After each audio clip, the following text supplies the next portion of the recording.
नमस्कार, मैं अब्दुल बासित। आज की इस भागम भाग भरी ज़िंदगी के अंदर हर कोई अपने आप को स्वस्थ रखना चाहता है, लेकिन स्वस्थ रह नहीं पाते क्योंकि वो खाने और पानी के अंदर बैलेंस नहीं कर पाते, नॉर्मली अपने डाइजेशन सिस्टम को नहीं समझ पाते। तो आज जिस महत्वपूर्ण टॉपिक के ऊपर हम बात करने के लिए आपके सामने उपस्थित हुए हैं वो है जठराग्नि।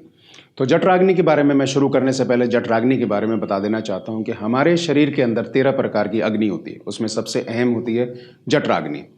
जठराग्नि अमूमन हमारे नाभि के आसपास पाई जाती है। एक प्रोसेस है जिस प्रोसेस के तहत जो है ये हमारे खाने को ब्रेक डाउन करने का काम करती है और उसे डाइजेस्ट करने का काम करती है। तो हम लोगों को जो असल में बीमारी होती है वो पेट से ही शुरू होती है। जब हम पेट की चीज़ों का बैलेंस नहीं कर पाते, हम खान पान के अंदर ध्यान नहीं दे पाते, नॉर्मली जैसे हमारे को जीने के लिए खाना या खाने के लिए जीना ये भी हमारे को नहीं पता होता, तो सो कॉल्ड अपने आप को लोग जो फूडी बोलते हैं वो बहुत ओवर ईटिंग कर जाते हैं। ओवर ईटिंग करेंगे तो it means you are putting pressure on your जठराग्नि, गैस्ट्राइटिस पे आप अपना जो है प्रेशर डाल रहे हैं, अपने सिस्टम के ऊपर प्रेशर डाल रहे हैं। तो ये कहीं ना कहीं आपके जो है प्रोसेस को स्लो करने का काम करेगी। उसी के साथ इसके अंदर पानी का बैलेंस बना लेना बहुत ज़्यादा ज़रूरी होता है। तो अगर आप अपने गैस्ट्राइटिस को, अपने जठराग्नि को ठीक रख पाए तो आपको किसी भी तरीके की बीमारी नहीं होगी, क्योंकि बहुत सारी बीमारी जो है वो हमारे पेट से ही शुरू होती हैं। तो अमूमन जो हम अपनी इस जठराग्नि के ऊपर ज़्यादा प्रेशर डालते हैं। अगर आप इसे सही रखना चाहते हैं तो कम अगर आप खाएंगे तो ज़्यादा अच्छा है। आप अपने स्टमक को 4 हिस्सों के अंदर डिवाइड कर लें, जिसमें से 2 के अंदर आप खाना रखें, 1 के अंदर पानी और 1 के अंदर उसके अंदर हवा रहनी चाहिए, जिससे हमारी बॉडी के अंदर जो भी डाइजेस्टिव जूसेस जो हैं पेट के अंदर जाने वो आराम से चले जाएँ। और इसके अंदर एक सबसे अहम चीज़ है, इसको तो चलो बॉडी अपने हिसाब से बैलेंस कर लेगी। नॉर्मली जो है गैस्ट्राइटिस या जठराग्नि बिगड़ती है वो पानी की वजह से बिगड़ती है। हम लोगों को समझ नहीं होती कि किस हिसाब से हमारे को पानी पीना चाहिए।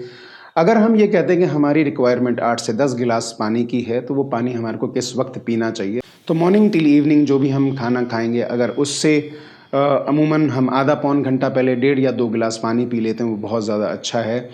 और खाना खाने के बाद अगर आप पूछेंगे कि पानी पीना चाहिए, तो मैं सिंपली कहूँगा खाना खाने के बाद पानी बिल्कुल भी नहीं पीना चाहिए, और या 1.5 से 2 घंटे का अगर आप उसको एक गैप दे पाएंगे तो बहुत ज़्यादा अच्छा होगा। नॉर्मली आपको ये भी पता होगा कि खाने के बाद जो है हमारे को पानी नहीं पीना। तो पानी क्यों नहीं पीना, असल में क्या होता है, जिस वक्त हमारे ये जठराग्नि का प्रोसेस ऑन होता है, it's a heating process only, जिसके अंदर खाना जो है वो डाइजेस्ट होगा। जब खाना खाने के बाद आप पानी पी लेंगे तो कहीं ना कहीं आप अपने जठराग्नि को स्लो करने का काम करेंगे। अगर आग के ऊपर आप पानी डाल देंगे तो वो स्लो हो जाएगी, अंदर के जितने भी डाइजेस्टिव जूसेस हैं वो डाइल्यूट हो जाएंगे, तो हमारा खाना प्रॉपरली डाइजेस्ट नहीं होगा। अब खाना डाइजेस्ट नहीं होगा तो इसके बाद क्या होता है, अब आपने डाइल्यूट कर दिया, जठराग्नि के ऊपर प्रेशर डाल दिया। अगर मान के चलें जो भी खाना हमने खाया उसे डाइजेस्ट होने के अंदर 1.5 से 2 घंटे लगते हैं, तो जिस वक्त हमने ऊपर से पानी पी लिया तो यही प्रोसेस 4 और 6 घंटे भी हो सकता है। अगर वो 1.5-2 घंटे के अंदर हजम हो जाता है तो बहुत अच्छी बात है, लेकिन अगर 4-6 घंटे ये प्रोसेस लेगा तो वो खाना हमारी बॉडी के अंदर डाइजेस्ट नहीं होगा, वो कहीं ना कहीं सड़ना शुरू हो जाएगा। सड़ना शुरू हो जाएगा, जैसे कि मैंने कहा कि बहुत सारी बीमारियां जो है वो हमारे पेट से ही शुरू होती हैं।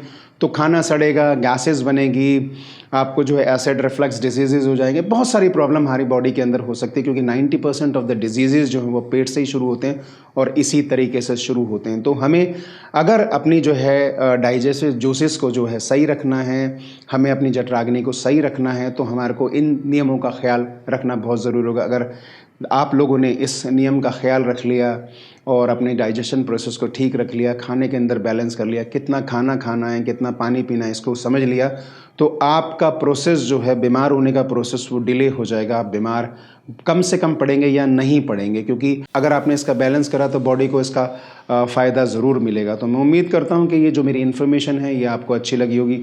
अगर आपको लगता है ये इन्फॉर्मेशन अच्छी है और ये जो भी हमने रिसर्च आपके लिए करा है ये आपके लिए हेल्पफुल है, तो आप अपने फैमिली और फ्रेंड्स के साथ हमारी ये रिसर्च को शेयर कर सकते हैं, मेरे यूट्यूब चैनल को सब्सक्राइब कर सकते हैं, फेसबुक पेज को लाइक कर सकते हैं। और हर किसी को एक रिक्वायरमेंट होती है कि भाई वो नए नए कंटेंट बनाएं। तो अगर आपको लगता है हमसे कुछ चीज़ चूक गई है या कुछ चीज़ हमारे को और इसके अंदर ऐड ऑन करना चाहिए, तो और किसी टॉपिक के ऊपर वीडियो बनाना चाहिए, तो आप हमारे को कमेंट्स करके बता सकते हैं। आप हमारे को सजेशंस दे सकते हैं कि भाई ये कंटेंट रह गया था तो इस कंटेंट पे आप वीडियो बनाएं, तो ज़रूर हम आपके लिए उस कंटेंट के ऊपर वीडियो बनाएंगे। तो आज के लिए बस इतना ही। मैं अब्दुल बासित लेता हूँ इजाज़त। Good bye.